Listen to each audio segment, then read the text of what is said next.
Test, test, test, test, test. Test, test, test.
Okay, that's a good rule. We can go from there when we ask him questions. Okay, we're live. We're live, is everybody on? Oh, we got Trevor on. Marty, Councillor Foss, and Joan. Is Joan gonna be on? Councillor Hunter? She's gonna join later. I thought she was gonna join right at the start and then leave, but she's gonna just join later. Okay. We'll call this meeting to order. We have an agenda in front of us. Does anybody want to delete or add anything to the agenda? If not, we need a motion to adopt. I'll move the agenda. Councilor Peters moves the agenda. All in favor?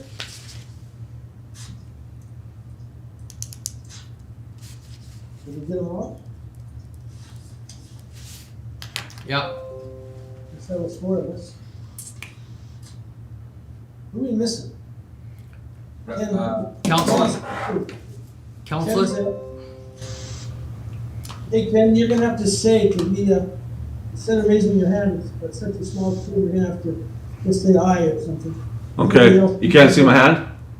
Yeah, no, I can't. It's too small of a screen. It's only about an inch. Do you want me to do jumping jacks or something? No, just say aye, and everybody else, we can see their thumb. Okay, Okay? yeah, that's good, yeah. There's Joan, or Councillor Harker. Yeah, I'll just be on here for a bit and then I'll pop off. Okay. So delegations, is Dean there yet? He's not on yet. I don't think, is he off yet, eh? No, he hasn't. We could move. Trevor Lewington up, possibly, if that works. Okay, well, let's go to the minutes, and then when we get to there, we can move Trevor up. So approval of minutes, let's move to there. 4.1. Got the minutes in front of you? Any discussion on the minutes? I'll move the minutes, Mayor. Does that count? Councilor Hagee? Yep, okay. Any discussion from anyone? If not, then all in favor? Aye. Yeah, that's better. Waiting for Joan, there we go. Okay, we also have the December 8th council committee minutes. Any discussion on these? I'll look them over.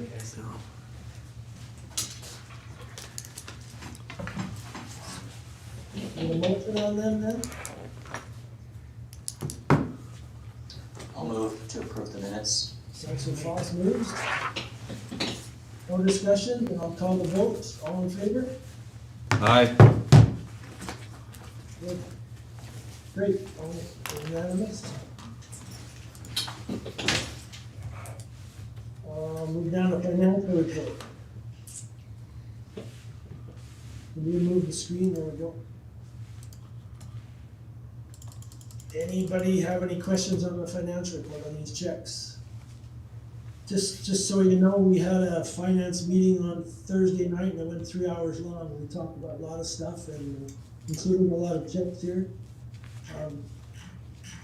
Councillor Foss, that's not even have answered for you.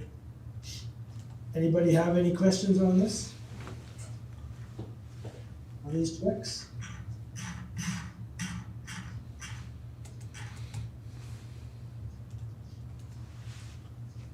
If not, we need to move the financial I'll move the financial report, Mayor. Okay. So no discussion on any of the checks, then all in favor?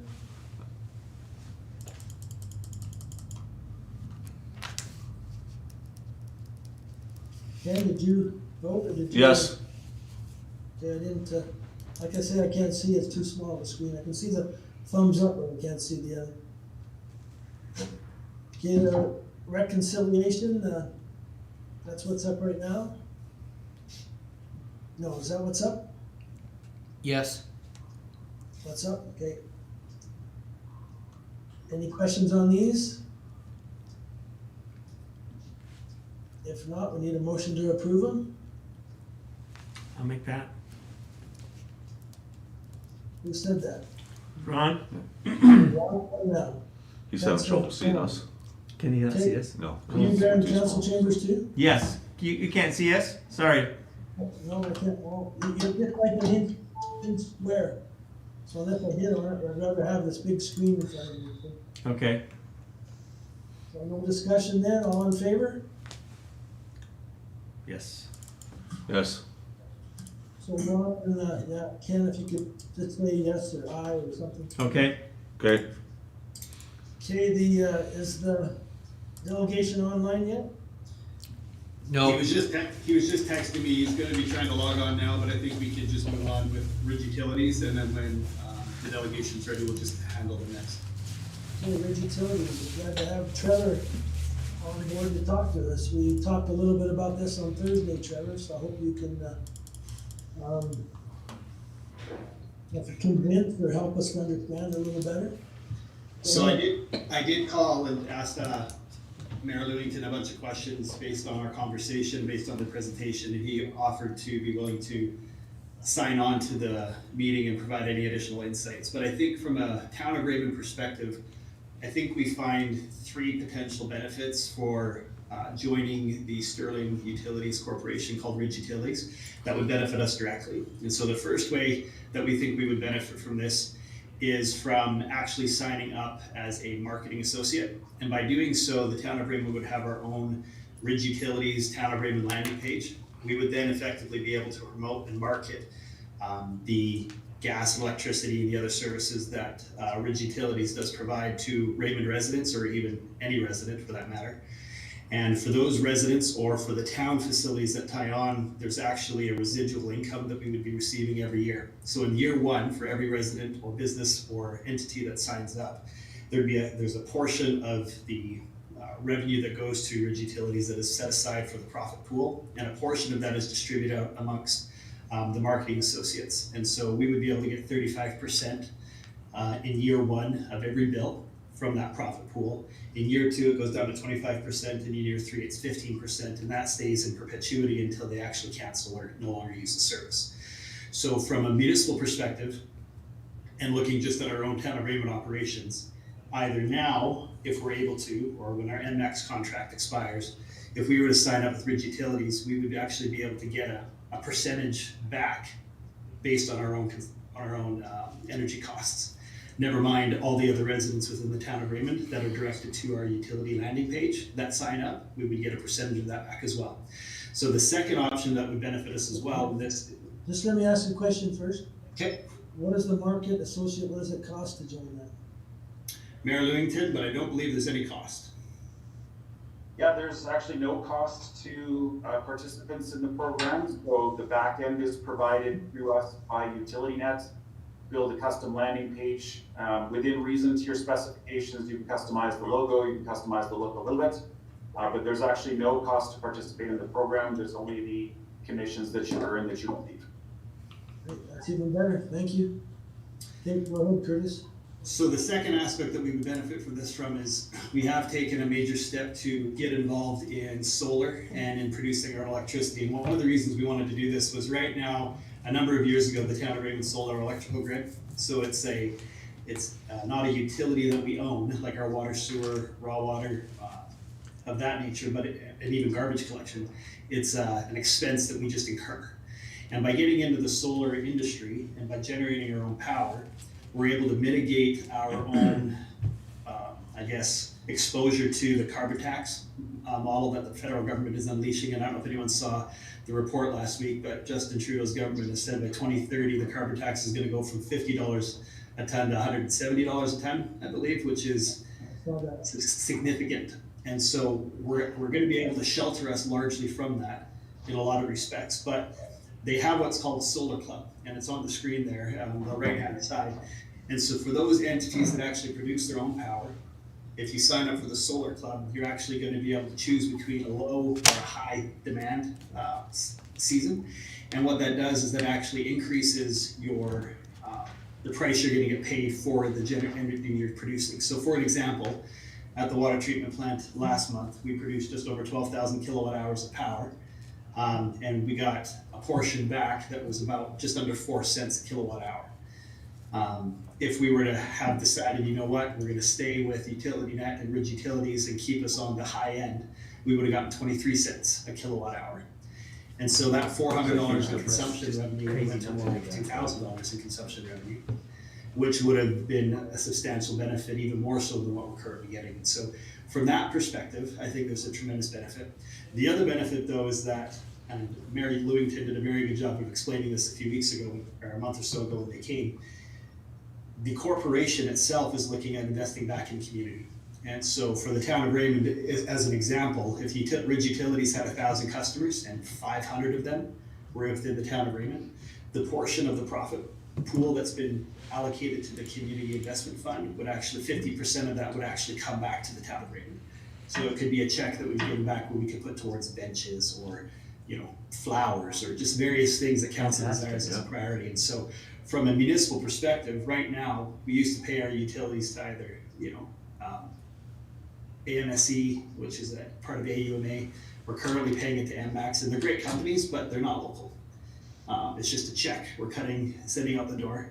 Whereas right now, if we were to sign up with Ridge Utilities as a marketing associate, and at some point, whether sooner or later, tying in with the solar club and transferring our own electrical and potentially gas to Ridge Utilities, we're actually gonna be able to benefit from the solar club. We're gonna be able to benefit from the marketing associate, plus any resident within the town of Raymond or anywhere that signs up through their landing page, plus the community investment.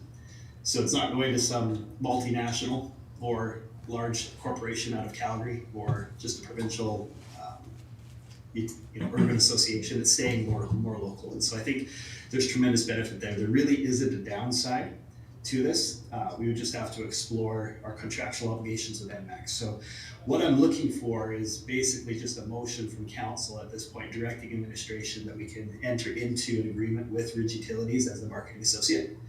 And then a further motion just to direct us to continue to work with MMAX to determine what our opportunities would be for our contractual opportunities going forward. So Mayor Lewington, I don't know if you have anything of the higher selling points that you might want to identify that I may have missed, but I truly do think this is a benefit. I would like to thank Mayor Lewington for taking a few minutes to join us again tonight. I think you've done a good job, Curtis, of outlining the benefits. There really is no downside in my mind, unless philosophically council is opposed to picking and choosing winners. You know, so sometimes council struggle with being in the business to be in business. So that is a philosophical obstacle potentially. But I see this as a way for you to generate revenues off your solar arrays at a significant premium to what you're receiving today. And you have control over those rates and when you set them and how you set them in terms of looking against your own consumption patterns to maximize your income. You stand to benefit from the marketing associate program and earn commission and residual income in perpetuity off of any signups that come through you. And that, I guess, potentially is the only area of cost in that, you know, if you invest a few dollars in some marketing or you combine that with your efforts in your own town communications, you can drive signups and memberships there. And then, as was pointed out, the community investment fund would be the third sort of area of benefit. So I see it as pretty low risk for you. We've done all the heavy lifting and paid all the rules. And you know, we've had interest from Tabor, Bears Home, a number of other communities, and several other entities, but I see this as being an interesting opportunity for Raymond. Trevor, Councilor Harper, I just have one question. Are the rates competitive? Like, I kind of didn't see anything about that. Are you competitive and comparable to other utility providers? So on the solar club specifically, as Curtis pointed out, you're paying and therefore receiving somewhere between 4 and 5 cents per kilowatt hour. So on the solar club, during low season, you would pay a higher rate. You'd pay about 6.7 cents per kilowatt hour. But when you're generating more than you consume, we would pay you up to 23 cents per kilowatt hour. So that's obviously almost a 6 times premium on the revenues that you're generating. That alone's worth it. And so I think that's a significant change to the income you're receiving off your solar investment today. Curtis, maybe you should explain what you talked about on Thursday about the November Bridgewater Service Commission bill and back in July, what it would have been like, just so they can understand that. Okay, so I believe in July we were producing, and I don't remember the exact number off the top of my head, but I think it was more like 20,000 kilowatt hours during one of the summer months on one of our arrays, at the Ridgewater Treatment Plant array, and in October, November, we did about 12,000. And we were being credited about 4 cents a kilowatt hour, just under, but during the summer it was just under $7. $2,600 a And month so kickback. there's some flexibility there, but if we're Nice able for to beautification.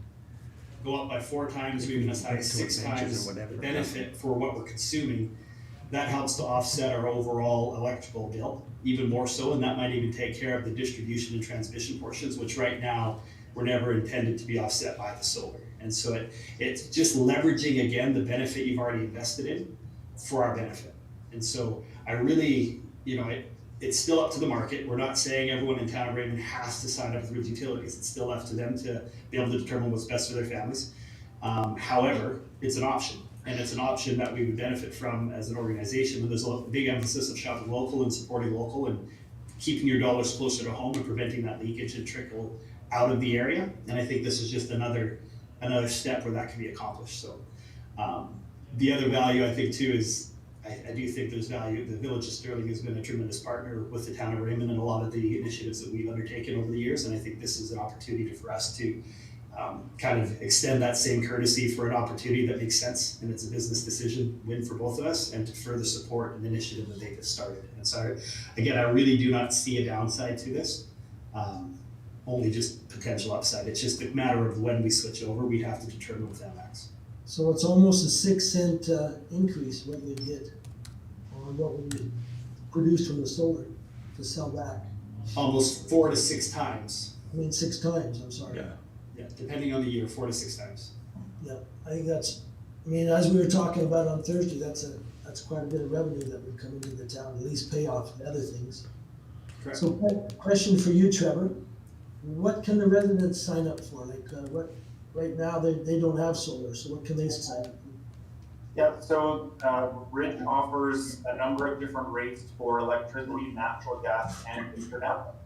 So the internet is anybody that's using cable or DSL service can buy their internet through our provider, Q8, that you see on the screen there in the top left. And in Raymond, I would imagine most people are going with fiber or Axia, so that might not be a relevant feature probably. But on the electricity and the natural gas side, there's a number of different options. So we have variable rates that are floating with the market if people prefer to ride the market. There's also 1 and 3 year fixed contracts. So some people are looking for certainty in their monthly utility bills, and they can pick the rate that best fits their personal circumstance. What I will tell you is the rates that we presented at the last meeting have actually sold out. That hedge is actually complete. So when you go to the website today, it actually shows sold out. We've had to buy a new hedge in the market at slightly higher prices. We're probably moving to just over 7 cents for the cheapest rate available.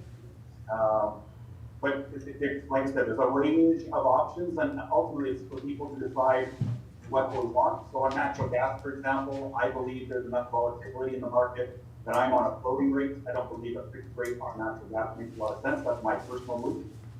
But on electricity, I don't like surprises, and I have solar panels on my house, so for me, the solar is probably an option. So there's about 5 or 6 different rates in electricity and 5 or 6 different rates in natural gas that residents would be able to pick from when they sign up.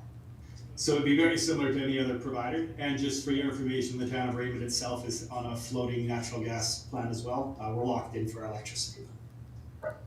Anyone else have any questions for Trevor or Curtis? I do for Mayor Lewington. You used the word perpetuity. What can you comment about the staying power of Ridge Utilities? Just being a new entry into this game? Yeah, that's a fair question. So, our back-end support is through Utility Network and Partners. Utility Network and Partners have been in business 37 years, so they're not going anywhere. If for some reason Ridge Utilities doesn't have staying power, you would be able to become a marketing entity unto yourself working with Utility Net. Like I said, they're very stable. They handle across the province about $1 billion worth of energy transactions every single month. So they're not a small operation. They've done a very good job of building their business. In terms of, Ridge Utilities, you're protected, of course, by contracts and purchasing, and all of those things are assignable because utility network is actually the back end, and that's who actually holds the contract. We're simply the marketing entity that works with them to procure customers and sign accounts. Thank you. I think the one other benefit that I forgot to mention too, that Mayor Lewington mentioned to me the other day is we'd actually be able to credit, and Mayor Lewington, maybe you can go in a little bit more detail about this, but we'd actually get some of the carbon offset credits, if you will, for the solar, because right now, when we went with MX, they assume those carbon offset credits as part of the contract. And so they get those ones. However, if we were to sign up with UtilityNet through Ridge Utilities, there would be a percentage, a smaller portion, but a dollar amount that would come back to the town as part of that carbon offset credit. So there's a benefit there as well. Yeah, you're absolutely right. So when you accepted provincial subsidies towards your solar arrays, the province actually keeps those credits. That's how the grant programs work, of course. But because you're now generating power, if you do it through UtilityNet, you actually get renewable energy credits for every kilowatt hour produced by your arrays, and you would get a portion of those credits back to you. Today, NMAX actually keeps all those renewable energy credits that you generate through your system. UtilityNet rebates a bunch of those back to the actual generator, which is where the point of difference as well. That's not huge dollars, but to me, that's, again, another point of distinction. Well, I believe, just from our meeting on Thursday, that we should be looking into this especially for the solar. I'm not sure if Councillor Harker or Councillor Peters, and Councillor Hagley, if you weren't at that meeting, so it's kind of hard for me to, maybe we're trying to bring you up to date on this, but anyone else feel like I do and would like to make a motion to enter into this, or administration looking into this? I will. Is that Councillor Cron? From, yeah. Okay. I think Councillor Foss was gonna comment. Anybody have a comment? We have a motion by Councillor From on the floor. Anyone else want to comment? Councillor Foss? I wasn't gonna comment, I was just racing to make the motion. Oh. Thank you. Okay, well, I have a motion on the floor then. I believe this will be a very big benefit to the town. Okay, all in favor then? Yes. Yes. Okay, that was unanimous. Good. Thank you. So Mayor Lewington, I will reach out to Scott tomorrow, the CAO for Village of Sterling, and we'll start that process. I've already pre-filled your paperwork, just let me know what you need. Thank you. Thanks, everyone. You're looking to stay, Trevor. Don't leave. I gotta get ready for my own council meeting tomorrow, how's that sound? Thank you. Okay, let's move back to our delegation. I see we have Clint McKee on. Clint, you want to take the floor on this? Can you hear us? Yeah, can you hear me? Yes. Perfect.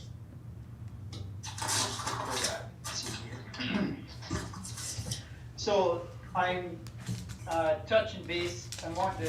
My objective today in meeting with you guys is I tore down the house at 292 West and 200 North, and I received tipping fees, the $3,622.84,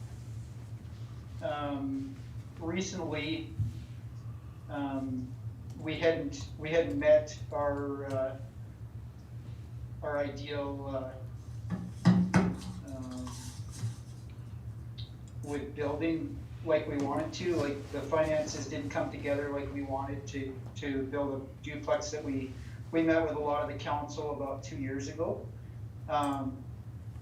So in that being said, back when I signed that contract, I was under the understanding that it would be at cost.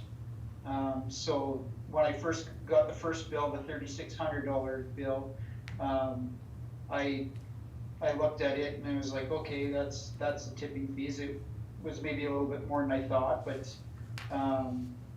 it was fine. We took care of that in 2018. And then in September of 2020, we received a bill for $9,550. Upon receiving that, it was a little bit of a blow because I kind of felt like we could have had it done a lot cheaper. And that being said, immediately with the feelings that I had, I thought I'm not going to approach anybody. I just need to do my homework so I kind of know what's going on. So at that point, I got on the phone. I called people. I talked to different companies about the cost of excavators, from renting them to having people bring them out. And I spoke with KLP Trucking, and you may have that email as well. KLP Trucking, about an estimate on tearing the house down, trees and whatnot, and the cost. And so I got a breakdown of that, and it's considerably cheaper in comparison. It's approximately, let's see, so the 3622 and the 9550 comes to a total of $13,172.84, and that was the cost of the takedown. And the cost for KLP Trucking on their estimate was, let me see here, before GST was $6,380. And so what I'm proposing to you guys is to bring the cost down as a private contractor that they take down houses for around that $5,000-6,000. I'm looking at it going, I would like to be at minimum cost, if not less, as I kind of feel that the town can probably do it, should be able to do it at cost cheaper than a contractor that's making a profit.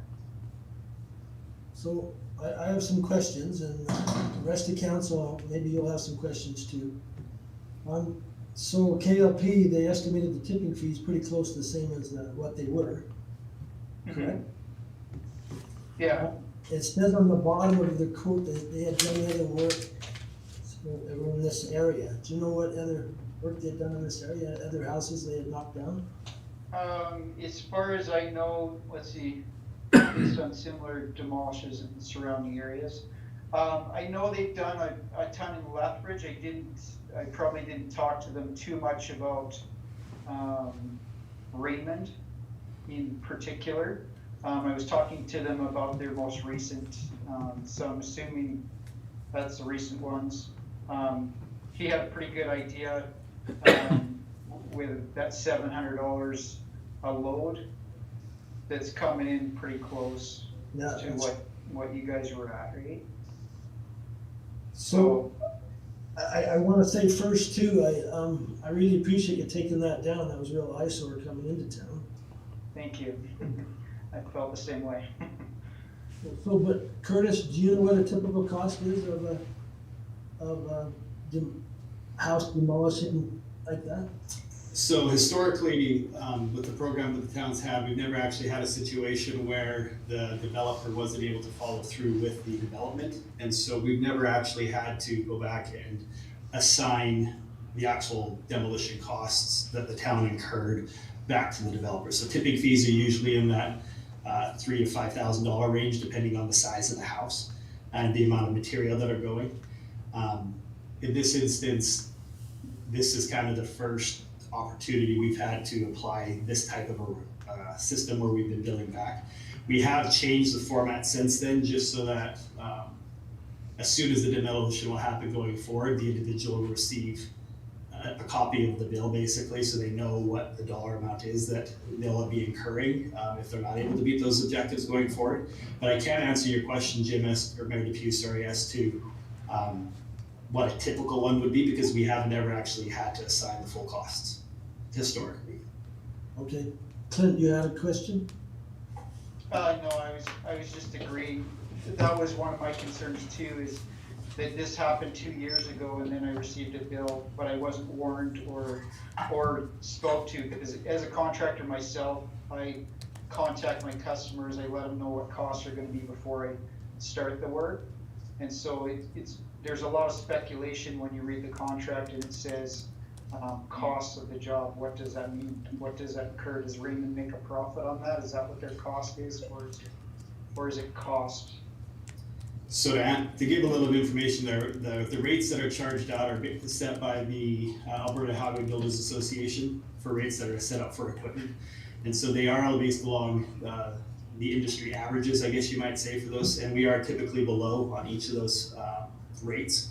But it is done with everything the town of Raymond does is a cost recovery plus a little bit when we are doing custom work. And this doesn't preclude people the opportunity of still going out to the private market and having them do the entire job through inception. The benefit of the program is that we'll take care of the tipping if you can follow through with the development aspect within the time frame. And unfortunately for the McKees, just extenuating circumstances were such that wasn't a possibility. And so I think for council, the decision you'll have to make is if the extenuating circumstances are such that you're willing to extend the type of request that the McKees are offering. I did talk with our operational services department, and they felt that looking through the numbers, they still are of the opinion that there was more work that was done with respect to, hauling the materials away, crushing the concrete or storing the concrete, the costs we're going to incur to crush it later, bringing in the fill material and then leveling it on the property that typically may not have been quoted. And it's kind of hard to go. The one observation that they did have was it's easy to make an estimate that isn't necessarily based on the actual. And so that's just one comparison for you to keep in mind. But they did feel that they could bring it down to $8,000, but they felt that anything more is giving away more than they felt was appropriate. However, if council feels that more is appropriate, then we're happy to accommodate. So they were willing to make that one concession, at least administratively. But I did meet with Clint previously, and I just said that I could not provide the request he was offering, and he would have to go to council. So that's why we're here. So you're talking the 8,000 then plus the tipping fees of 36.22, right? Yeah, the tipping fees are already paid, so they were willing to drop it from 10 to 8, basically. But just on the demolition part. Correct. I think Clint has a comment. Go ahead, Clint. Yeah, so my comment is I've watched a couple of these homes drop around here. That's what brought me to asking as well. One of the ones in Lethbridge here, the neighbor, it dropped down, it was gone in 1 day. Then when I spoke to KLP, he's like, I asked him if it was the one by the grocery store, and he said, no, that wasn't the one we did. We did 2 other ones, and they were $5,000 to $6,000 to drop. Now, I do understand that there were costs incurred, but also on there it stated that the town would do it at their own convenience. And I feel that with costs being said, that it would be appropriate to match, if not beat, a company that is profitable, because at that, you guys will still be profitable on the property, on the fact that taking it down does bring up the values of the homes around it. It was an eyesore. Raymond needed something nicer there, and there will be something nicer there to come, and which will bring in taxes, beautify Raymond. So I don't feel like it's too much to ask. I guess what I'm asking is to bring it down to either the matching costs, and that's including the tipping fees. Like theirs includes tipping fees at $63.80. That includes tipping fees. Bring it down to that, if not bring it down 10 or 20% less than that, in the idea that there is still money being made there. We're bringing up the value of Raymond taking down old stuff. Unfortunately, again, finances, I tried to finagle different things to try and do it. And I'm I don't know, a one-man show trying to do creative things, but they don't always work out. So just one comment I have, I agree with Curtis on the estimate from that KLP. I mean, they can estimate and then come in low and then it can be way higher and then you're really disappointed. So that could have happened too. So, is there any questions from anyone on the council? Councilor Capeters? Yeah, hi Clint, how you doing? Good, how are you doing, Bryce? Good. Just a question again. It's I guess kind of going along with what Mayor Depew just said. I guess the challenge we see is a KLP trucking estimate coming in 2020 when the house was knocked down 2018.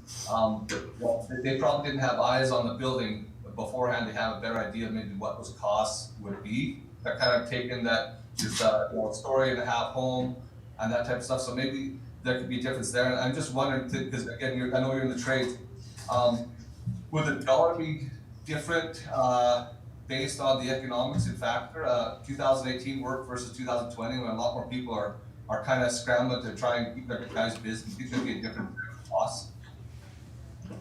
Honestly, I asked him what the cost of trucking and stuff was because I'm actually aware, I spoke with him before and I knew that they had been doing work here in Lethbridge with their trucking fees of $85 an hour. And then I asked him how much would it be for the pup, and then it'd be $120. So I don't feel like his costs have changed a lot. He kind of runs in that same area and he's profitable at it. I do have a picture from the site. I don't know if you guys will be able to see it, but just bear with me here and I'll share it with you. So we stripped all the lath and plaster out of the house, as you probably, I think I wrote that in my little summary. But this was April 25th, 2018. I don't know how well you guys can see that. Can you put that up on the big screen, whoever's running that?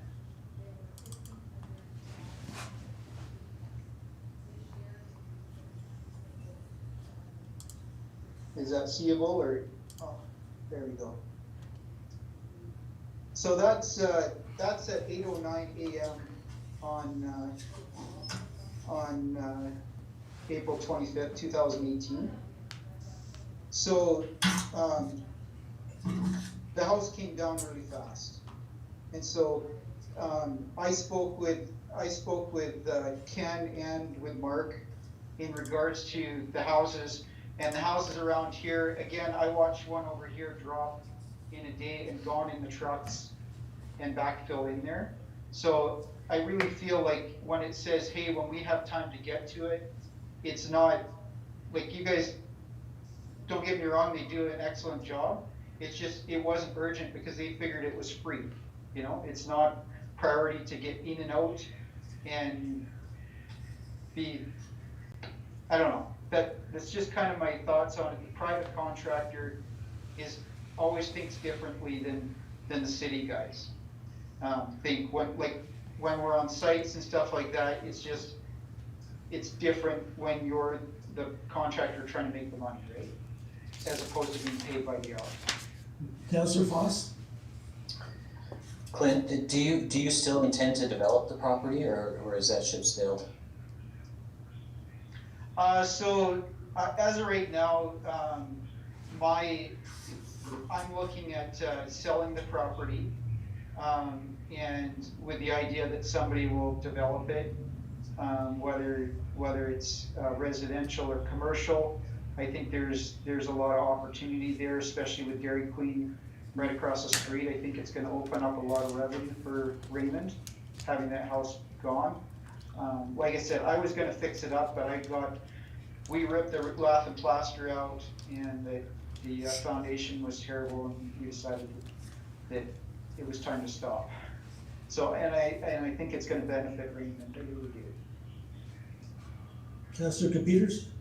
Curtis, we have a policy, don't we have a policy in town? And I'm not sure if it's for just property that's owned by the town of Raymond, if a house comes down, development has to take place within 2 years, or taxes are assessed at $300,000. Is that something we have in policy?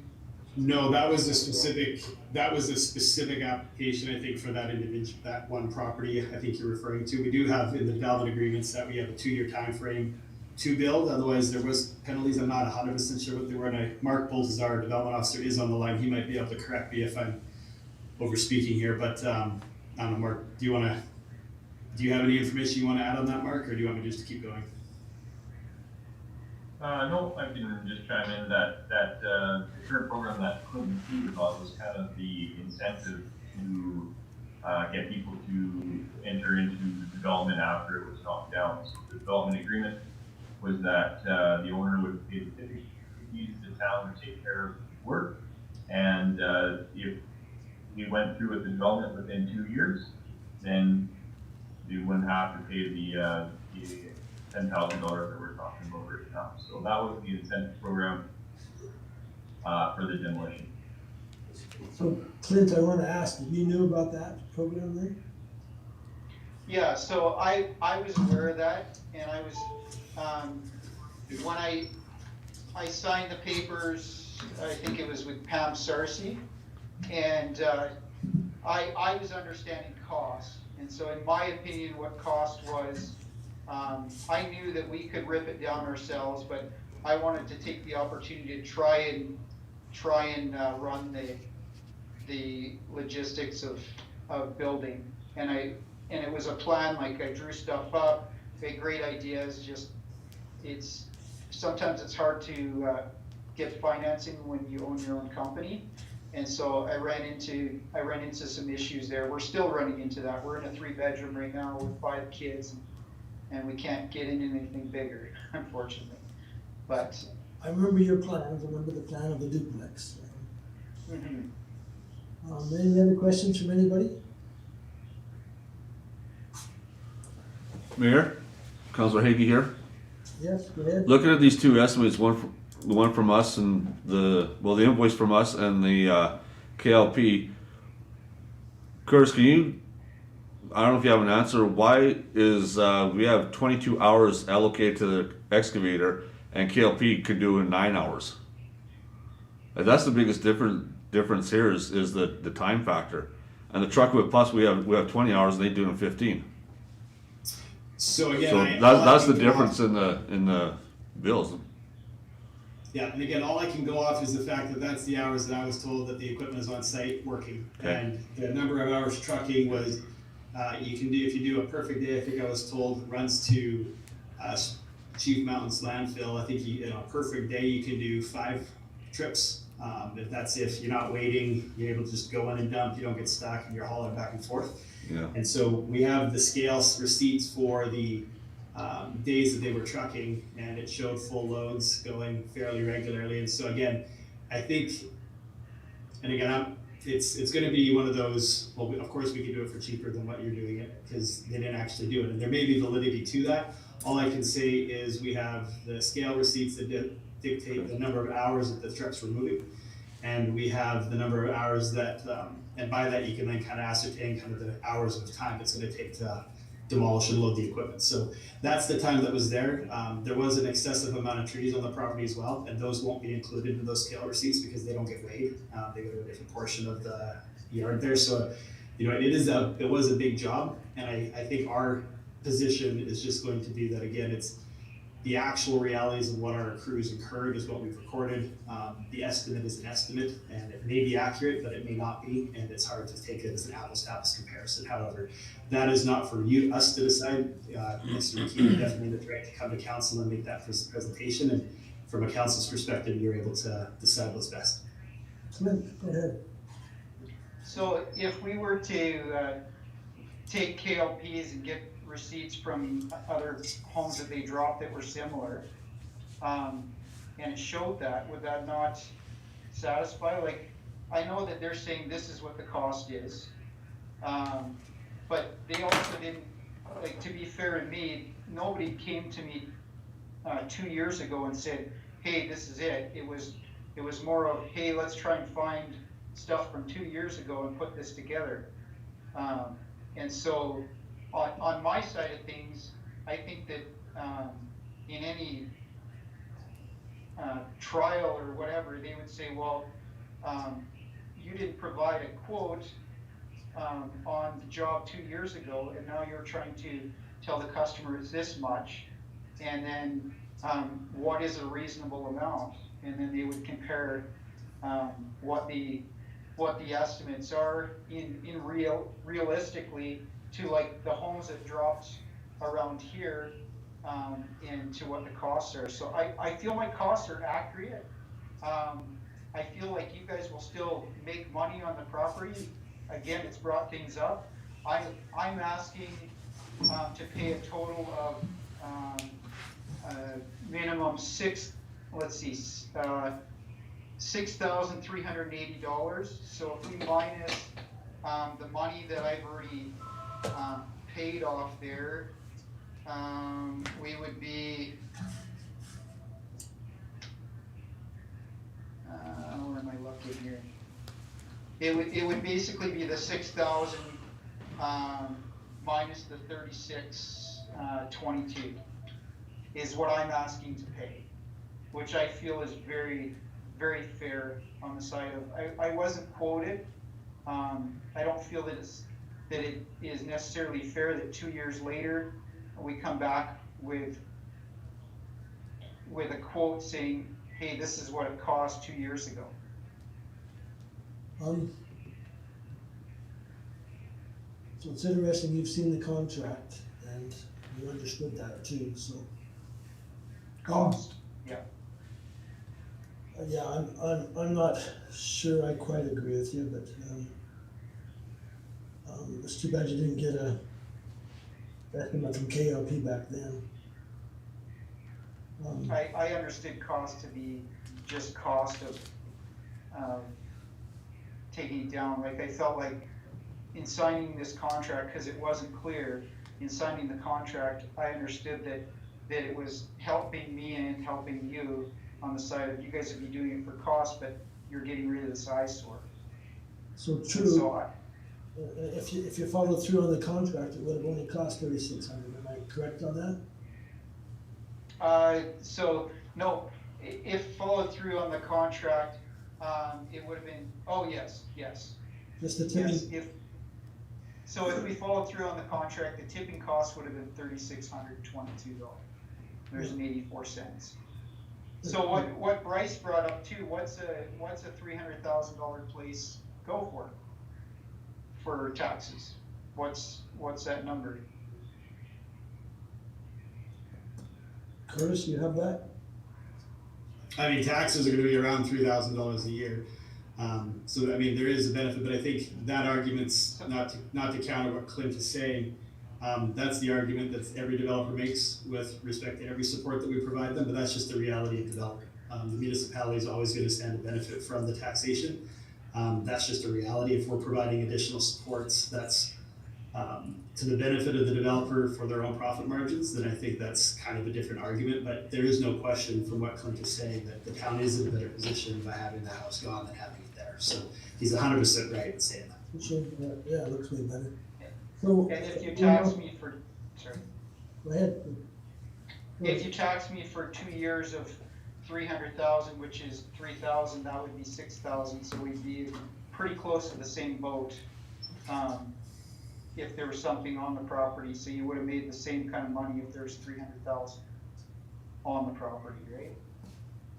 Or if you tax me as though 300,000 was on. So if $6,380 is very fair. So, does anyone else have any questions for Clint? Okay.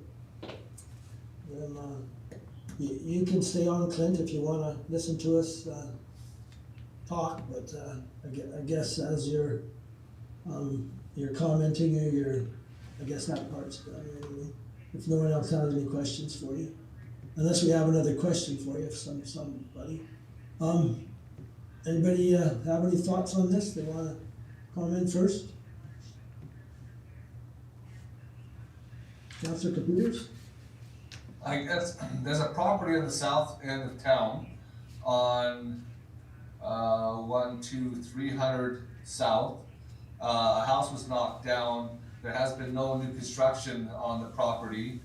And without going into specifics, I'm just wondering if we had followed the same protocols, if the individuals who took the house down were charged the tipping fees and the construction demolition fees. I'm not sure, Curtis, if you'd have any information, or Mark wasn't around, maybe Pam would know better, but I just wonder if we set protocol, or if we've done this with other properties, that people have paid the full costs based on a house getting knocked down.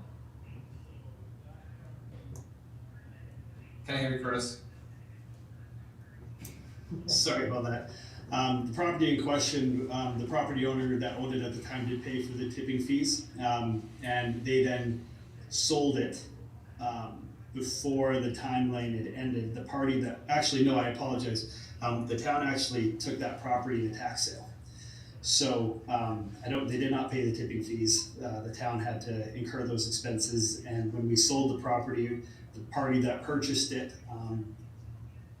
was the high bidder in a sealed bid process. However, the party we had some experience with previously with potentially not meeting those 2-year timelines either. And so we discussed with them that if we were to accept them as the bidder and they were still interested, that if they hadn't built within a 2-year time frame, that we would assess their property as if there was a 3,000 square foot house or a $3,000 bill roughly being built on that property. And so, not 3,000 square foot, $300,000 house. So it's a little bit different. I mean, you can always amend the policy, and I mean, there's always opportunities to learn, and I'm not saying that the program is perfect when Clint signed on to it. However, we hadn't had an issue up until this time where there was a problem. And so it had worked perfectly up until this point.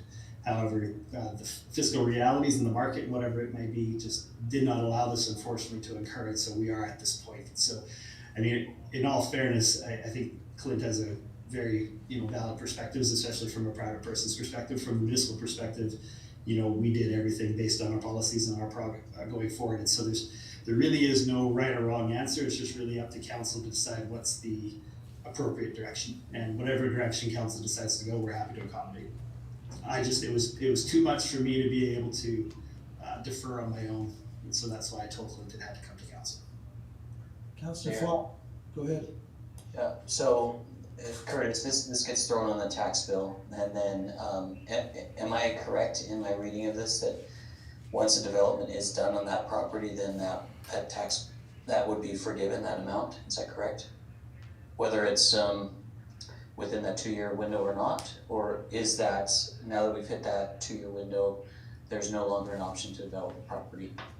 No, based on, and I would have to confirm with the actual agreement, but I haven't read it, but just based on what's in the letter there, it does state that the taxes would be applied to the property, and then at such point as development occurs afterwards, it would be pulled off. However, there is time where there's still interest in other things accruing, and that may or may not be of the benefit to the interested party. And I know, Clint, I don't want to speak for you, but I do believe that you have a buyer that you're trying to facilitate work with as well, and I'm not sure if this is part of that conversation. And so, we definitely don't want to stand in the way of progress, but municipally we have to follow our policies, and council can then tell us if we can vary them based on your direction. It's not something we can do on our own. Are we able to ask for a motion to do it at the $6,380? That'll have to be one of the councillors will have to make that motion, or whatever number they want to come to. So, is there any councillor would like to make a motion of a number, and we can either agree with it or vote it down? Can I just tell you what I've been thinking while we're doing this? Curtis, you're still asking, or Clint, sorry, you're still asking for the tipping costs that you've already paid to come off of whatever we land on, right? Right, so the $6,380 minus the tipping fees. So being the $6,380 bid up. Whoops. He's gonna have to join again. I apologize. Technical difficulties. Yeah, I think that's what he's asking for, Councilor. I do too. And I think it's a little bit too much. I would like to know exactly what it cost us to tear it down. I just did a couple of calculations putting in KLP trucking rates into our invoice, and I came up with $7,630.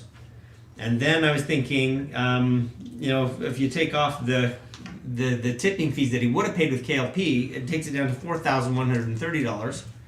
And then I've also got the $7,630. That's a range I'd like to see him pay somewhere in there. But I'd like to see if we could determine what it cost us. And that, I bet you that it would fall somewhere in that range too. I do agree. I think he's bold and smart to come with a request to reduce the amount. And I respect that, and it has cleaned up that corner. It's made such a vast improvement to us. There is some benefit accruing to us in having it gone. And so I'd like to play with this request for a little bit. Ron? Yep. Yeah, I think I agree with you a bit there for sure. The property was cleaned up. Like Curtis said, this is the first time we've had this where somebody didn't follow through. So it's a first time situation for us a little bit. Precedent setting, yeah. That back in 2018, a town, Jesse would have gone to the property owner, would have gone to Clint and said, this is what the bill's gonna be. This is what tipping fees are. If you build within 2 years, then this gets removed. And so I guess the property owner knows exactly, or a close approximation as to what it's gonna be. I don't think that we should be asking to pay the full price, but I also have a hard time going with the recent quote he got from the other trucking company. So I think we gotta find that spot. I like what you're saying, somewhere around that 4 to 6, somewhere in there, or 5 to 6, somewhere in there. I think it's probably gotta be a better spot, because we still have to cover our costs of labor and machinery as well. Yeah, but in my low end, I've already removed the tipping fees. So that's my range that I would like to see. I'd vote for anything in that range. Clinton, while you were gone, we had a little bit of a conversation. Go ahead. I got kicked out, so I don't know. We just been discussing it while you're out, but Clint, do you have a comment for what he was just asking you? Yeah, sorry, I missed the numbers. Yeah, he was speaking and then I disappeared. Sorry about that, but for my thoughts, I don't think I want to vote on a motion tonight. I would like to find out what it actually cost the town to do that. So if you don't mind, Clint, waiting, but I do sympathize with your request, and I agree with you. I just don't know where to land for a final cost. But you did. So what I'm, sorry. You did not pay the tipping fee so far, correct? He did.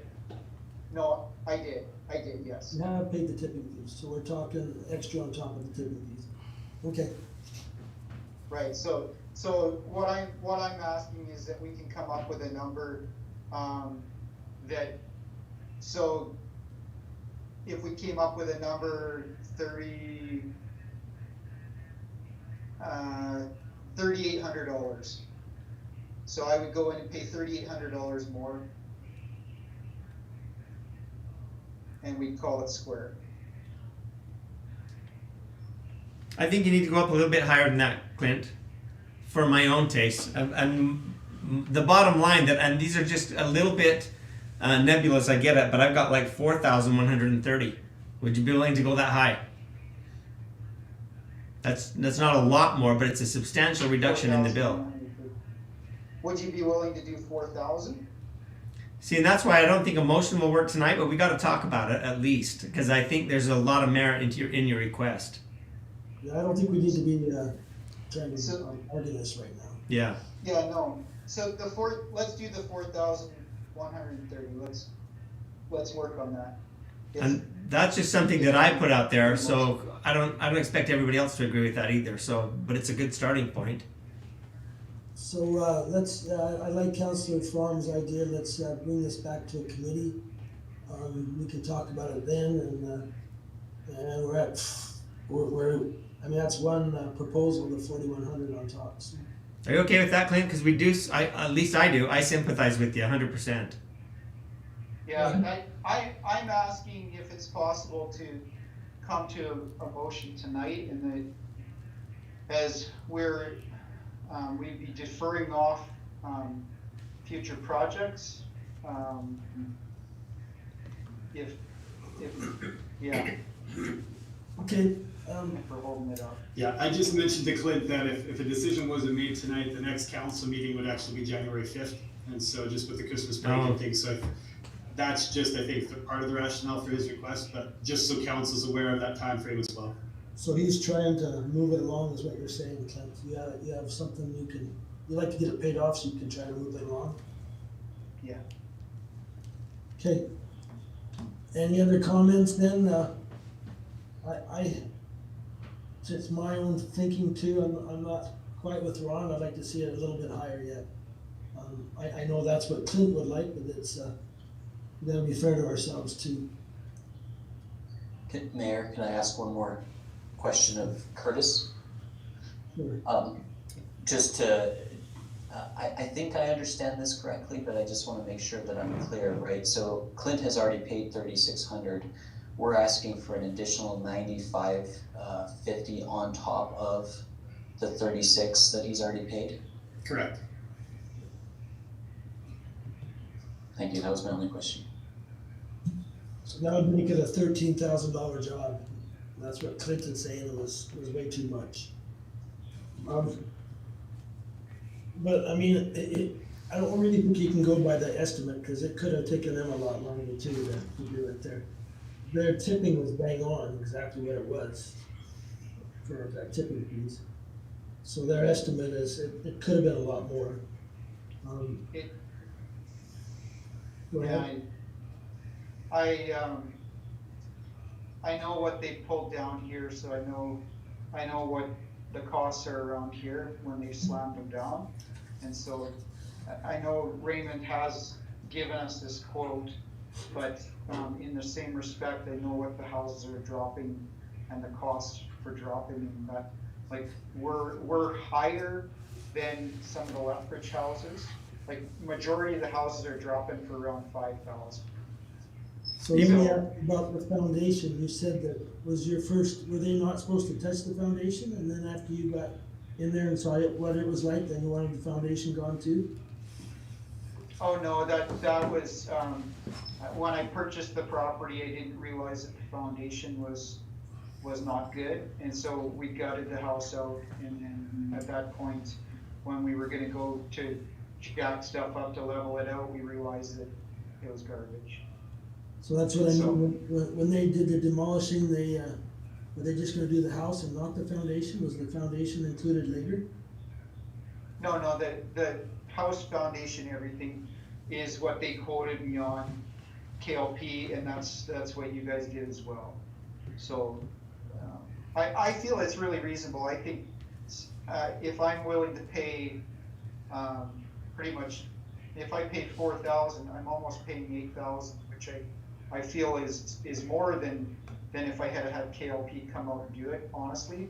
But I'm willing to settle it tonight if we were to go with that 4130, just to move on with life. Mayor, I am willing to make a motion, and it's very generous, Clint, toward you, and the rest of you might want to jump on me and kill me after. But I'm going to move that we let this bill go for $4,130 plus GST. So can you do that, Curtis, the GST, because it was taken off of all those other bills?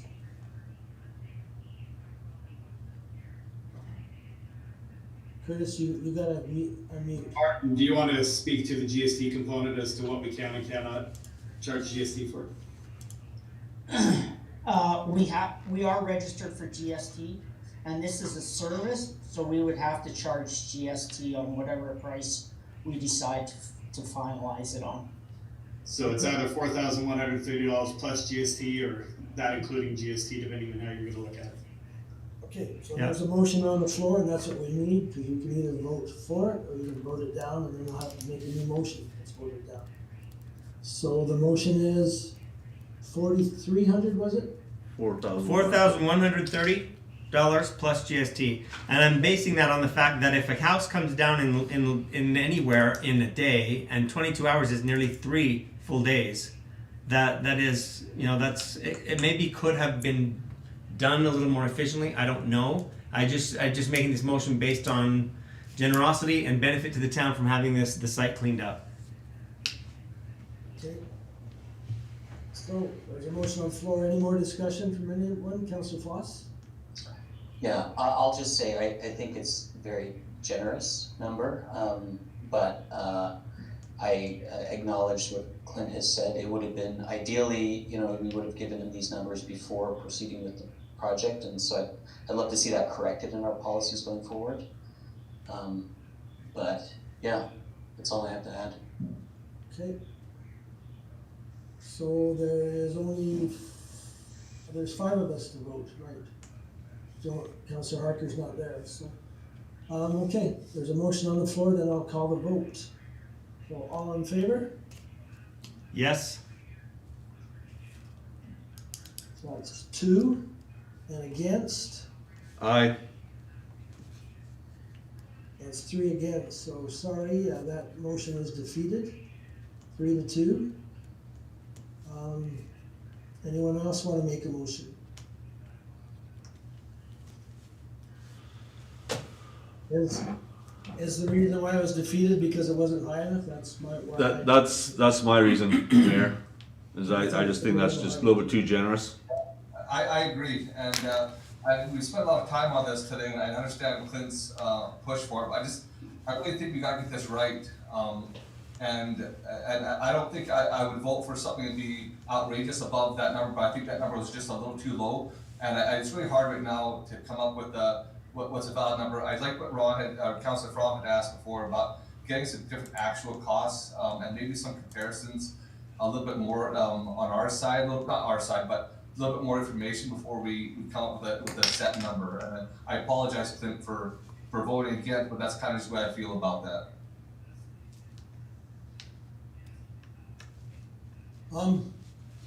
Does anyone else wanna make another motion then, or do you wanna have time on this?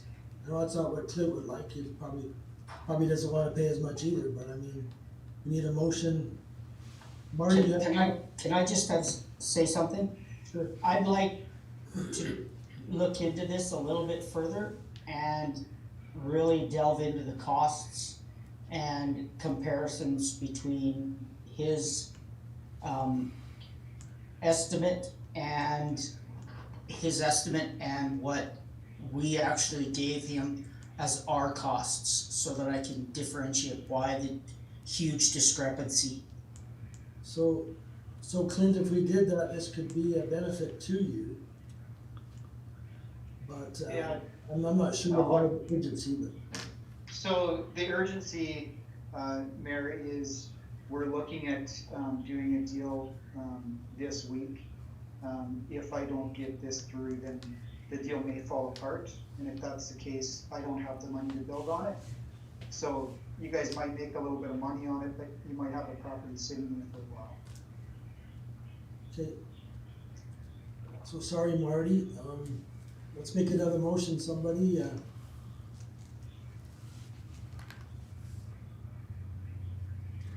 anybody wanna make a motion? Well, again, I just feel like we're throwing darts at something here Yeah. without having a little bit more comparisons. I understand the urge, and like, I could throw out a number, but it might also get defeated, so we're kind of back to square one where we are. I don't know. Well, I say throw out a number, because, that's what I'd like to see anyway, we can have this done if we have another number, and then at least he knows what he's gotta come up with.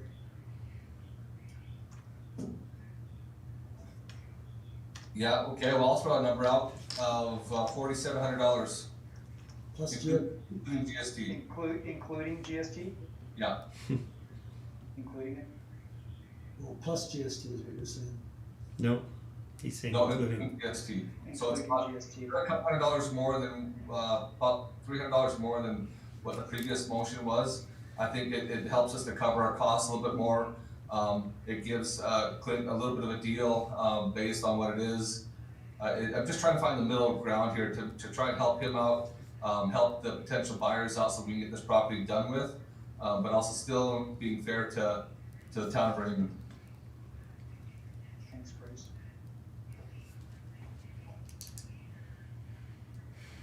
Okay, any other discussion on this?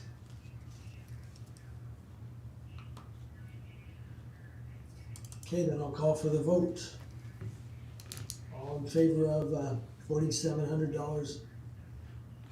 Yes.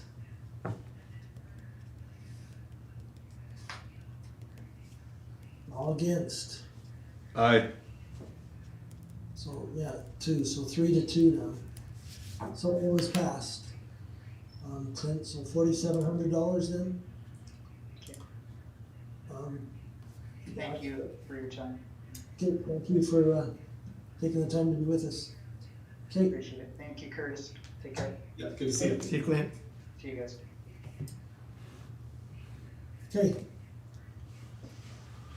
Sometimes they go like that, so it's, thanks for getting that done. So 6.4 then now, the COVID update, Curtis.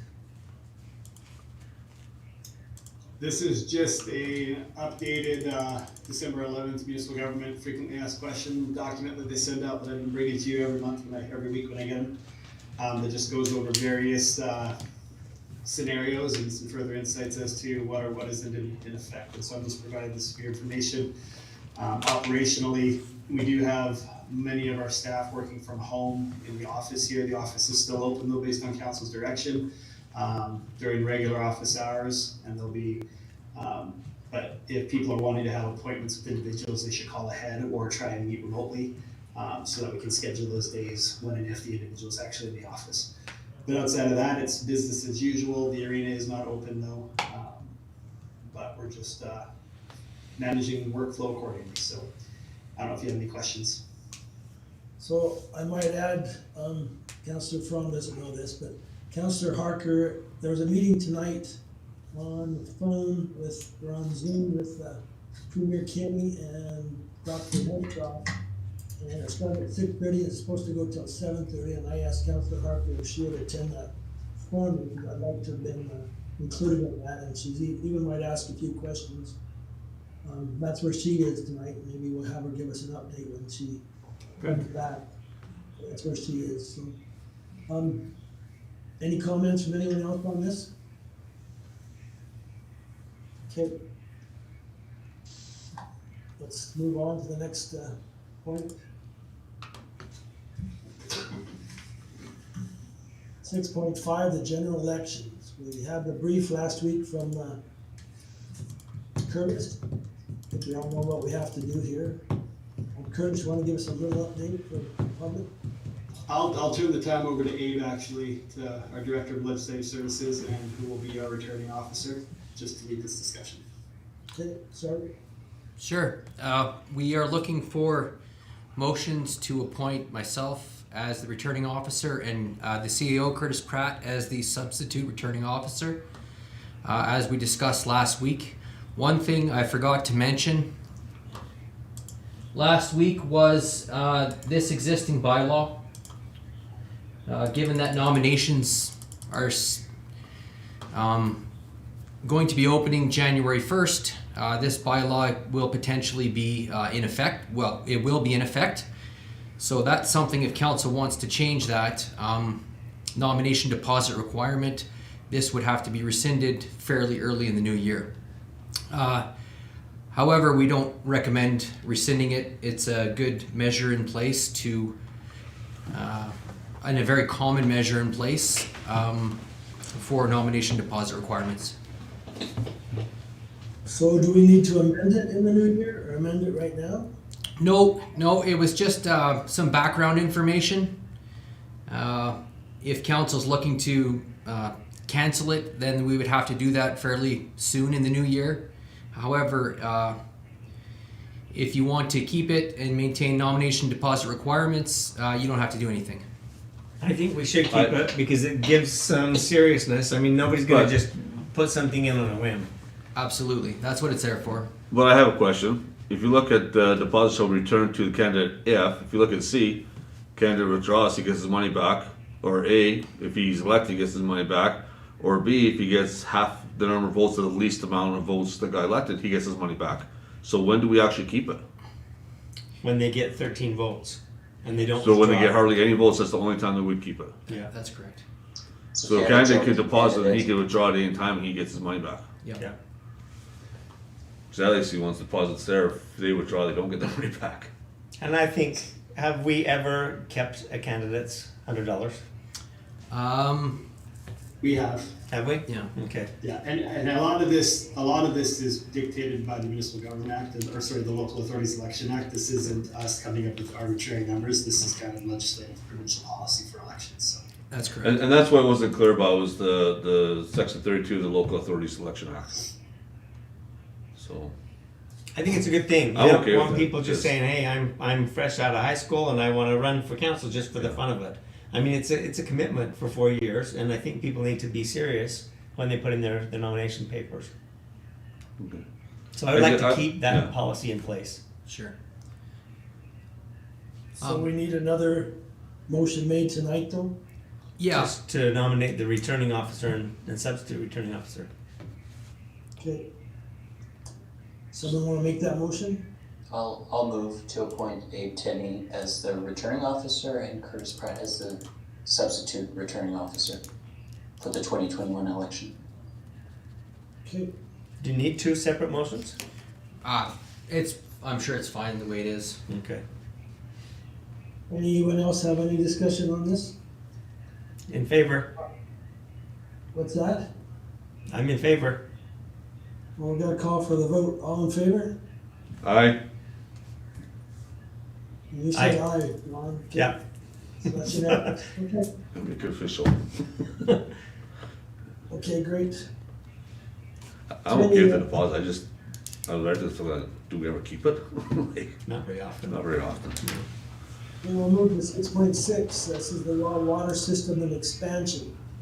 So, there's been a little discussion today.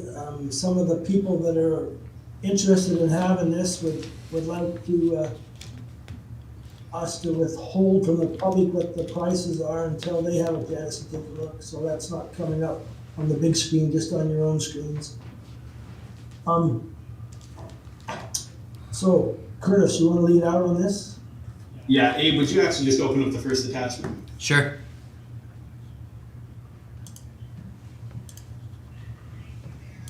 So, a number of months ago, there was 5 different groups of individuals that had submitted interest in having a connection off of the existing raw water line that's within the green strip. Some of these groups had requested previously, were given pricing, and felt it was inappropriate. And the main difference between the pricing then versus the pricing now is administratively, we had recommended that nobody was allowed to tie onto the existing line. And so that way it would maintain that we would have sufficient capacity for further beautification within the green strip at some future point, as well as ensuring that the school block area still had enough capacity to be able to maintain their infrastructure and their grass to their satisfaction. However, since that's happened, this council has determined that they were okay with tying on to the existing raw water line that was in the green strip. And so the pricing that is attached on the second attachment, which we will send to the interested parties, the quotations, that we'll send to the interested parties, will give them an idea of what cost from a high level engineering estimate they can expect. And so this is strictly just the cost for the materials that would be associated, the turnouts, the pipe, and the different valves that are associated.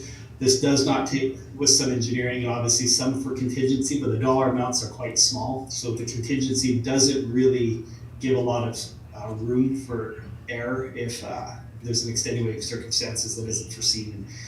And in a typical greenfield development, there wouldn't be any, but when we look at some of these locations, they are going in back lanes or through fence lines, and there may be costs associated with working around some of that existing development that may or may not cause complications. And so from just from a caveat perspective, we want to make that slight observation that this is a high level estimate still. So what we're looking for council is you asked for this to be brought back. These are the individuals that will be served on a first come, first served basis. We are approaching capacity on the east side from what we had initially estimated on a high level. That does not mean there can't be additional connections, but it's going to be more particular. On the west side, there's still a bit more room based on our initial observations, but those again aren't solid, hard numbers. So I just want council to have a bit of perspective as to where things are at. So I don't know if you have any questions. All I'm looking for basically is direction from you guys to let me provide the interested parties with the distances and the different types of pipe and whatnot that's been spec'd out, and the prices that are associated with them, and let them have a look at it. And then they would determine if it's something that they're interested in pursuing that would have to be brought back to council.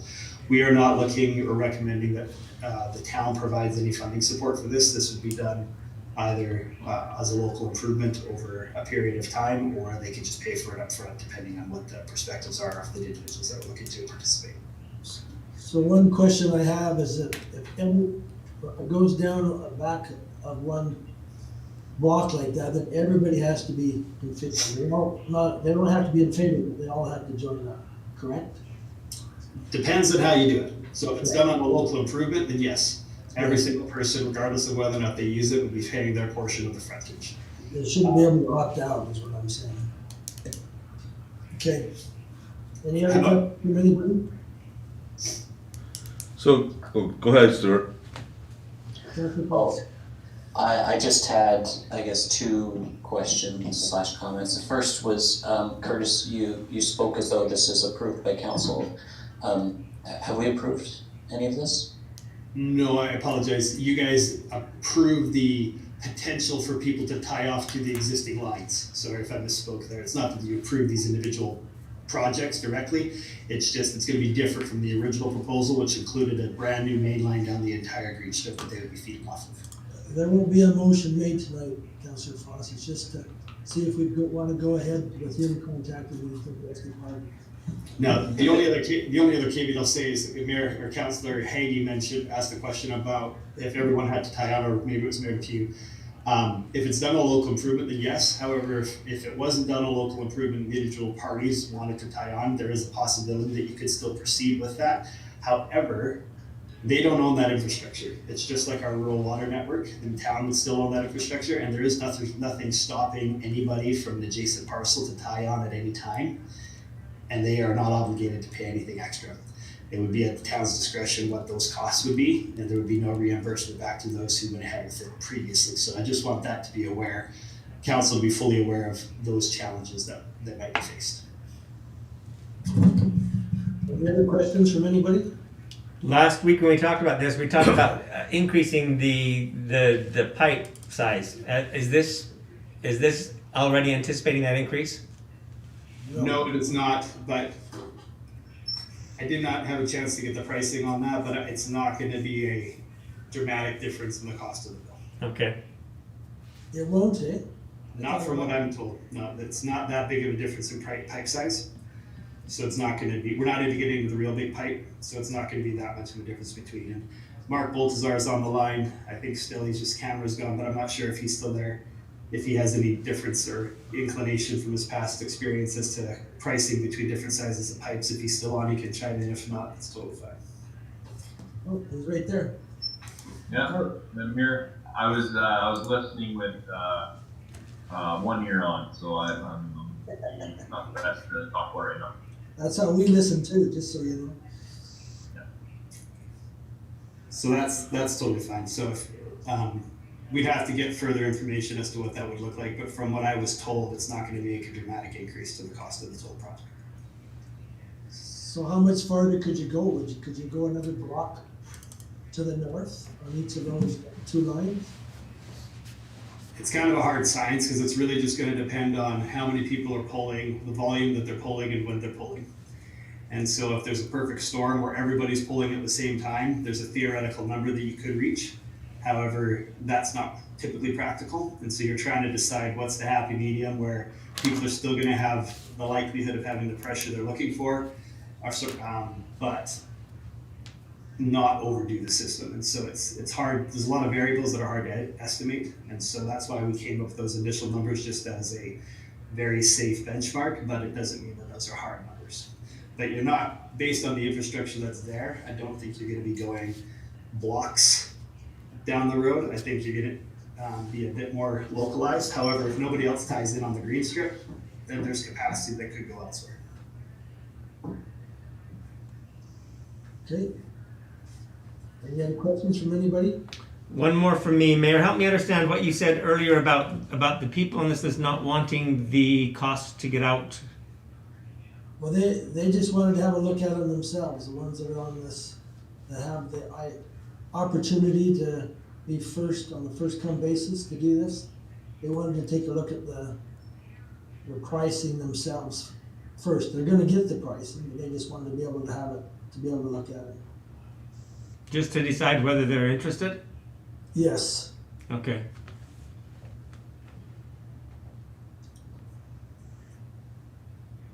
Mayor? Councilor Capeters? And just for Chris, make sure we know this, that no private homeowner is able to tie on without using town rate infrastructure, correct? Correct. Okay. That's why it should go to everybody, so they're all tied on the local improvement, whether they want it or not. If the majority of them want it on that system. Okay, so you don't need a motion here, it's just for you to go ahead? Or do you want a motion to go ahead? I mean, the initial intent was to get the information to the residents, so unless, I think I'm comfortable with the ability to do that unless you'd like to have a formal motion. No, I think we're good. Okay, we'll move on. So you'll get that for those 5 groups. Okay, 6.7, the 2021 interim budget approval. This will be Marty that wants to talk about this. Go ahead, Marty. Well, I don't really want to talk about it, but sure. We had a long discussion at the Audit Finance Committee meeting on Thursday night about this. We went through the whole document in quite substantial detail and discussed our possibilities going forward. If you look at the second last page of the document, page 25, Abe, can you scroll down to page 25 for me? We're really looking for the bottom line, what our operating costs are going to be over what our revenues are going to be. And if you look at the number right here that says total operating net, on the very far right column, we have a $2,000 profit projected based on this budget. Woo. So this includes $100,000 of land sales coming from Sugar City Development Corp. This also includes doubling the amount of money that we'll pay to the Historical Resource Society or Historical Resource Committee. Is that what that is? The committee? Correct. For $15,000 instead of $7,500, and all the other minor changes that happen throughout the budgeting process. This also includes 100% of our 2021 most grant money, which is about 434,000 plus. So all of our all of that money that we've already received will be included in 2021's budget, which is where it should be spent anyway, because it has to be spent before the end of 2021, otherwise it gets clawed back, so. Okay, This also shows a slight increase in tax revenue, but that is all based on an increase in growth, not in increase in tax to the individuals. Okay. Anything else, Marty? That makes sense. That's the question I had about the tax. That's just for growth, increased tax for Yeah, for we growth had, in the town. we had, Okay. I think, Mark, we're at 20 new home builds. Yep, that's right, Marty, we're about 20 new homes Okay. built, and And we also had at least 2 commercial properties built, the Dairy Queen and the American Eagles. So, that's a plus that helps us in our growth as well, so. So, just for council's information, this is an interim budget. This is just giving us permission to spend money come January 1 until the actual budget's approved.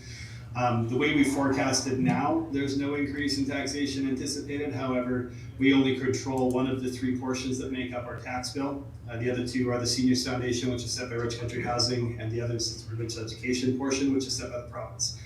And so depending on where they give us their rates, which are completely out of our control, may or may not have an impact on that number. And it also will depend on the individual changes to each individual property owner's assessment. So if their assessment goes up, even if the mill rate doesn't change, there is a chance that they'll be able to pay more just because their individual property is worth more. Likely if it goes down as well, then there may be a corresponding decrease. And so it's kind of a multifaceted discussion, so just to keep that in mind. But you guys will have to finalize this come the spring.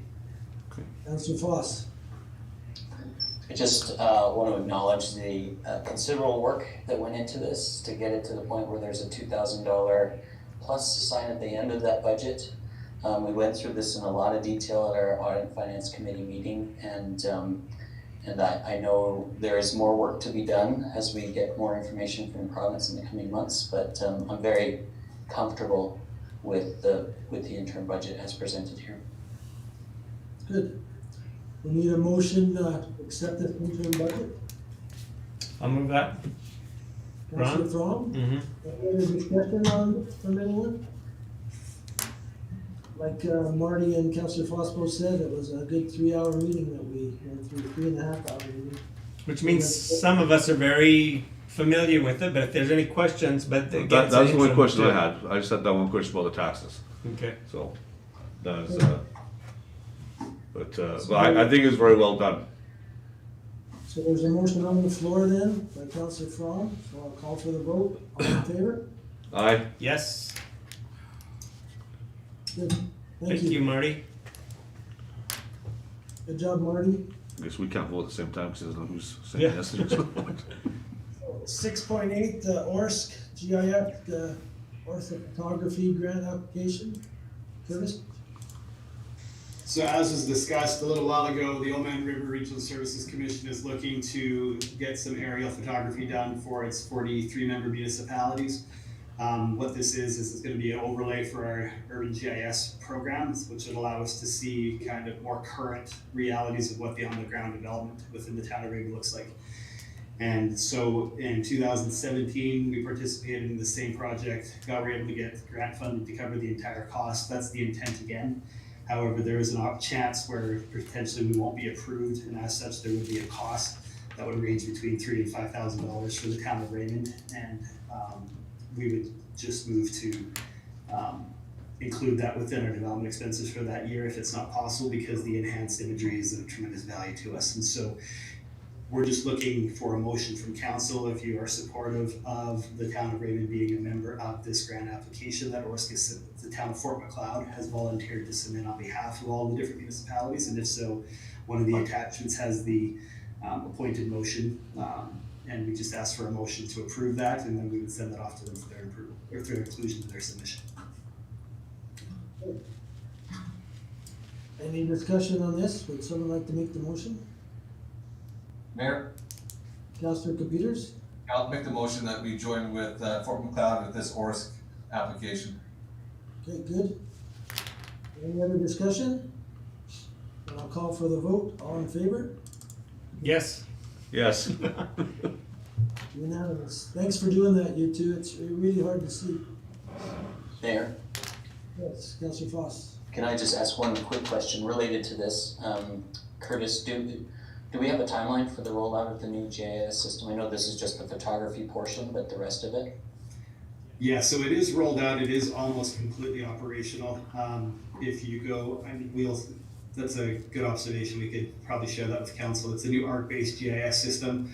There are still some debugging that they're doing, but the beta testing is largely done and it has been rolled out. We did do a training session administratively, at least some of us, with some of the ORF people. There will be a public platform, and now that you've brought this up, there's a tremendous opportunity for a different type of storytelling effectively we can have within our websites that could effectively highlight various historical or recreational amenities or various things of that nature. It really is quite innovative in that sense, and so there is opportunities that we should further explore. But we can provide that information out to the members of council that are interested. At some point, we will have a link to it on our website for the public side of the GIS, where it's available to the public to access and utilize at their discretion as well. Awesome, thanks. Okay, we can move on to committee reports. If you click on that, Councillor Peters and myself wrote committee reports. I didn't get there till about 4:30, so I don't know if you've had a chance to see it, everyone. I didn't see it last night. Wasn't there this morning. Any questions on those two? I also go to some of the same meetings that Councillor Peters went to. I thought he reported it well, so I didn't add any more.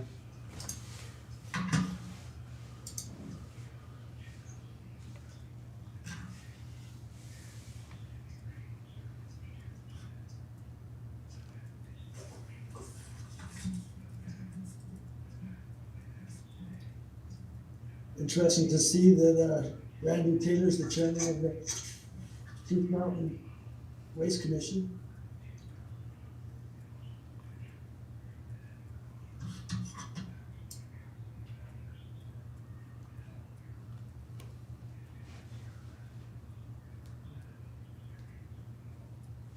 Mayor, Yes, I have a report. I just didn't type mine up. sure, go ahead. Okay. We had a Zoom meeting last week. I believe it was Thursday with South Grow. It was our AGM. And so just a few things that came out of that. First and foremost, we made a proposal to them about having Peter Casarella move into our offices and help out a bit with some grants and stuff. Pitcher Butte also put a proposal, and they went with Pitcher Butte's proposal, not ours. So he'll be moving his offices and everything to Pitcher Butte and helping helping Pitcher Butte a few days a week, or a few days a month, sorry. A couple other things that came out of there was, if I can read my writing here. They suggested this is help to other communities to help with local growth, especially with businesses, is to learn the strength of the existing businesses that we have and help them improve. And they had a whole bunch of stats showing how that will draw more businesses to your town if you can get your existing businesses to improve. So that's just one recommendation they have. Another one they talked about is they suggested we all check into our development permits and just make sure they're all the T's are crossed and I's are dotted. They gave an example. There was one of community, I can't remember which community it was, where an investor wanted to come into town and put a Tim Hortons in. And when they went to do the permit, they found out that there's a bylaw that town you cannot have any drive-throughs in that town. So by the time they got everything straightened out, the investor decided to invest in a different town. So that cost them a pretty good business. So this says you should maybe just check and see. Make sure there's nothing like that in your towns. Another thing they talked about was if we have any type of real estate or vacant buildings or something like that could be used for commercial, to let Peter know. He gets calls all the time, he said. One call not too long ago, somebody was looking to bring a business to a community in the southern Alberta, and they needed a 35,000 square foot shop. And so they're looking for a place that had an existing shop. So if we can get some type of portfolio together of what we have in our town, as far as vacant lots and building lots and stuff, and just send that to Peter, then he can have that on hand. So when people approach him and talk to him, then he has that right on hand, and we might be first on the list for people looking to build a business or bring their business to Raymond. Other than that, from the other towns, a couple of notes I made. Carson announced that they are going to be building a new clubhouse next year at the golf course, which is a long time coming. Sterling, didn't know this, they're going to be having a new pharmacy right away on Sterling, so that's good for their town. They're just talking about things that are being brought to the different towns in the South Girl community. And the last thing I had was they had elections, and the board of directors all stayed the same. Everyone got by acclamation. Nobody else ran against any of the directors or the chairman. So everything is status quo for another go around. The only other thing I want to mention is the Axe Society is doing the giving tree. I don't have all the details on that except for what they're doing is that they're accepting the Axe Society building. They're accepting gifts for families that might not have the needs to provide gifts for their kids and stuff like that. And so they're going to be down there. They started on the 10th and the 11th of this month, but they're also going to be down there every night from the 14th through the 18th and also on the 21st. I believe it's from 5 to 7. I'd have to double check that. If you want to... 4 to 7. 4 to 7? Okay, thank you. If you want to drop down any gifts, and then the Axe Society is going to take it upon themselves to deliver all these to people in the community that are in need. And also, if you know a family or know somebody who might be in need of this, to also go down there or let someone on the Axe Society know who they are, and they need to know their name, their address, and their phone number. And also, they need to know all the names in the family, the ages, and the genders of the people in the family as well, so they can try to accommodate as much as they can. And that's all I have. Okay, good report, Councillor Higgy. Anyone else have a report? Councillor Harker, welcome back. Thanks. I started to type mine, but then I left for something and it all erased. So anyways, I do have a few things. Farm Safety Society, as of October 2020, the provincial government has disbanded that whole department. All the funding has stopped. Luckily, they did get advanced funding. It's never happened before, but they got funding, advanced funding to 2023, which the government will not claw back. So that department, in other words, the head of that department no longer even has a job. So that whole segment is moving to something different. That funding that they got extended to 2023. 60% was federal, 40% was provincial. They will keep that, so they're going to be good for a few years, but you know they got to figure out another way to get money. Wow. They are thinking maybe it will fall under another jurisdiction, another arm of the government, but they don't really know. Well, let's hope that's something we can bring up to our MLA. Yes. The other thing is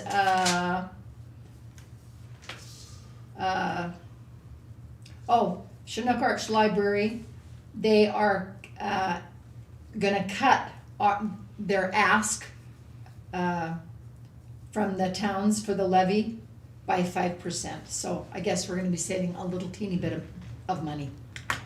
So that's the news from Chinook Arch. Every bit It helps. At least we know Every it's not little bit going the other way. helps. Yeah. Every little bit At least helps. they're not asking for 5% more. They're not Right. asking for 5% more. Well, there goes my budget again. Yeah. Yeah. I have to change it. One more thing about the farm safety. I wrote this down because I thought it was interesting.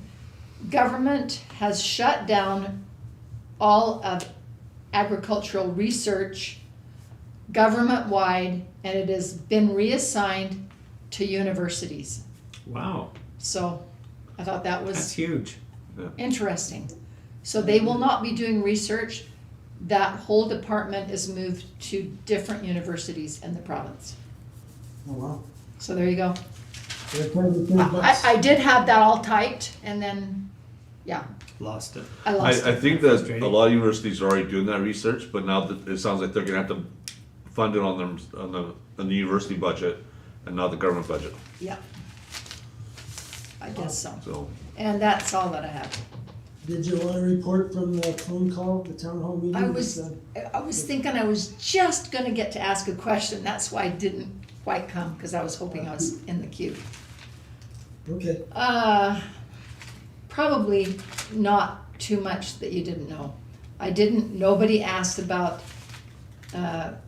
mandating of masks. The last question, the only person that was a little bit disgruntled, and he said he was the elephant in the room, because he said what I was gonna say, which is the stats and the numbers do not match this alarmist approach. And he was very concerned about mental health, all the things that we're concerned about. And deaths don't merit what I'm seeing. And he said, I'm the elephant in the room. And of course, then there was a very, very, very long response from the Premier and from Dr. Hinshaw and from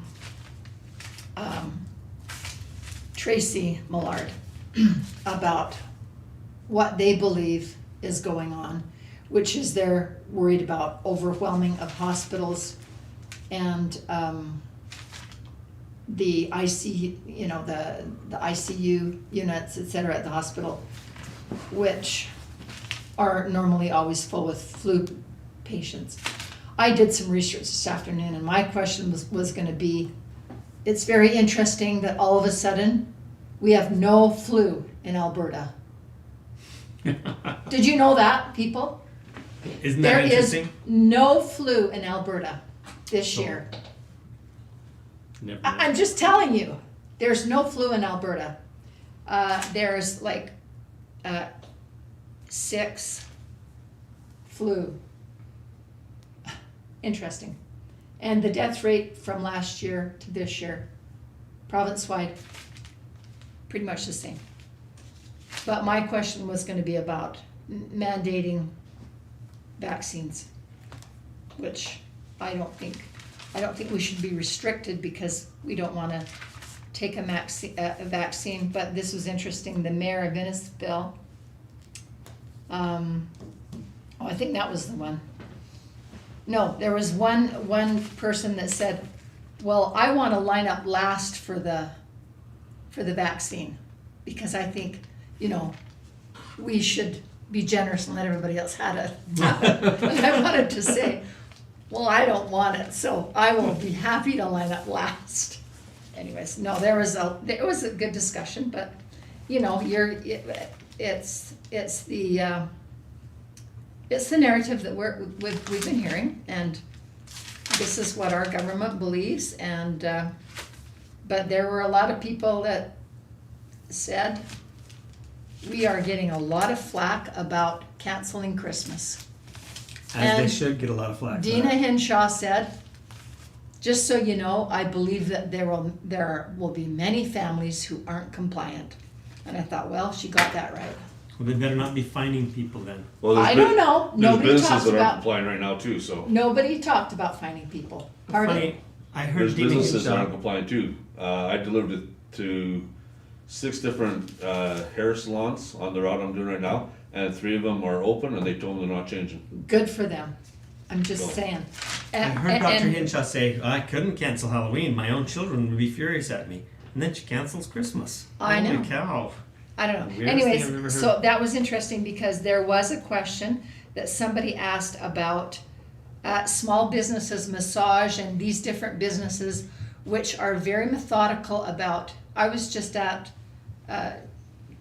a salon in Lethbridge, and they're very methodical about all their cleaning and everything they do. And also massage therapists have been completely shut down. But this guy said, you can go to Costco and it's mass hysteria in there. Yeah. So there does not seem to be any logic to that. And There's no good logic behind it. Dr. Hinshaw did the chiasmus. Is that where you go around in a big circle and the Book of Mormon.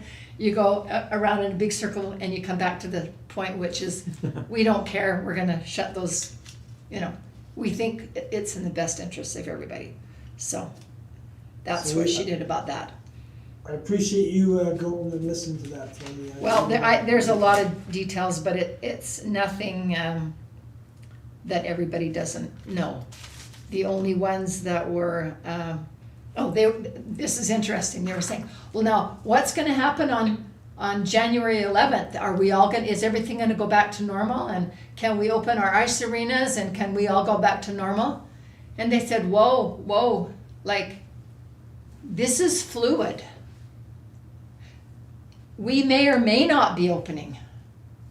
And I'm like, good to know. So this is fluid, people. And then somebody else talked about, it's really bad when you promise somebody something's going to happen and then it doesn't happen. So we're not making any promises. Does that sound hopeful? No. No. It sounds ridiculous. It sounds ridiculous. So, anyways, Well, I'm buying my kid a ski pass because I don't think there's gonna be any more hockey this year. No. is there going to be skiing? They're skiing now. Skiing hasn't been touched. Outdoor things gonna still. So it's outdoors. They can ski. They have different things. Well, why don't we you know. put some ice on the golf course ponds and have everybody go out there skiing then? I mean, skating. Well, we don't have any ice out there. We don't have any snow. Anyway, I appreciate you attending that for me, Councillor. The other thing he said, which I thought was interesting, 79, when they polled people, 79% were compliant. Oh, except for the not getting together. They were compliant with what? Shutting down businesses, They were, 79% were compliant. You won't find a 79% majority in this province who knows what the rules are. How do you be compliant with rules you don't even know? I don't know, and that's what they kept talking about, this except this and this except this, and I'm like, yeah, right. And all these, asymptomatic testing versus non-symptomatic testing, and it's all so much double talk, because the thing is about testing and new cases is that testing doesn't even mean that they even have any symptoms. And so these numbers that they keep throwing out about, they've done more testing in Alberta than just about anywhere else, which means we have a lot of cases. They do double testing. You get a test at the border, and then 2 days later, after you get your results, you have to make an appointment to get another test. Yeah. The double testing. And somebody said, well, what about somebody that has a travel plans to come in, Well, I think you should cancel them. Okay, let me get control of this meeting again. Anyways, okay, I could go on and on, because there were 15 questions answered. That's good. I'm most interested that there's no flu anymore in Alberta. We've Yeah, me eradicated too. rats and flu are gone from Alberta. Yep. So let's have a motion to accept committee reports. We appreciate this, everybody. Councillor Computers, go I'll ahead. make a motion. Okay, Councillor Computers makes the motion. All in favor? Yes. Yes. Good, thank you. Can you move that, Abe? Yeah. Correspondence, any questions on any of the correspondence?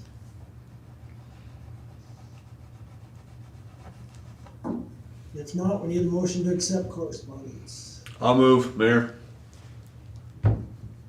Is that Councillor Hagee? Yes. Okay, any discussion then? All in favor? Yes. Yes. Yes. Thank you. And now we need a motion to go into closed. I'll move to go into closed. Councillor Harker makes that motion at 7:54. All in favor? Yes. Yes. Yes. Okay, thank you.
That's Sounds it, okay. we're starting at 5 o'clock and now we're, I Thanks work. to you guys like you, we're gonna have Christmas. Right?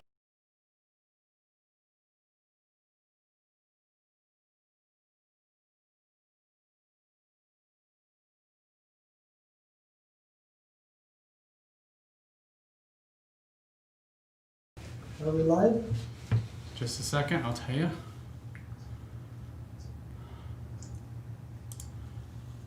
Oops.